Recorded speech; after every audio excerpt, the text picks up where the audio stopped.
Subaltern Studies is a post-colonial historiographical movement initiated in 1982 by Ranajit Guha through the publication of his book Subaltern Studies Writing on South Asian History and Society.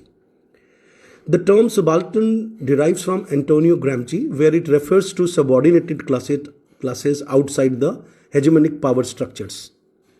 The collective, including Parth Chatterjee, Dipesh Chakrabarti, and Gayatri Spivak, all these writers aimed to challenge colonial and nationalist historiography that privileged elite narratives.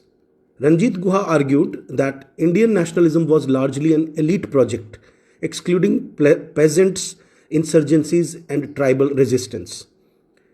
In her seminal essay, Can the Subalterns Speak?, Gayatri Spivak introduces the concept of epistemic violence, arguing that the subaltern women is doubly marginalized by colonial and patriarchal discourse. Critically, subaltern studies has been questioned for its later textual turn, excessive post-structuralism, and its shift away from material class analysis. Yet it remains foundational in post-colonial theory, cultural studies, and global history for foregrounding marginalized agency and rethinking historiography from below.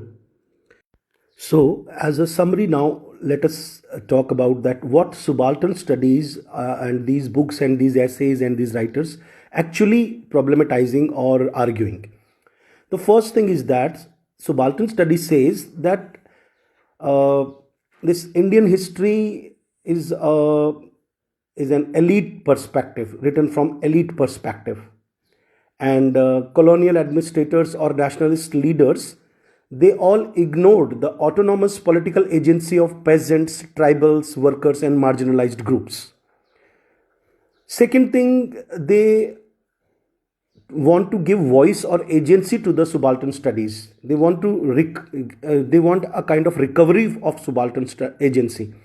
So writers like Parth Chatterjee and Dipesh Chakrabarti argued that subaltern groups had their own political consciousness independent of elite leadership. They challenged the idea that nationalism was a unified movement. Then they also have the question of representation. As you know that Gayatri Chakrabarti Spivak questioned whether the subaltern can truly be represented in dominant discourse, and especially focusing on the silencing of subaltern women and the problem of epistemic violence. And then comes the concept of provincializing Europe. Chakrabarti later argued that European modernity should not be treated as the universal model of history. Colonial societies followed different trajectories of modernity.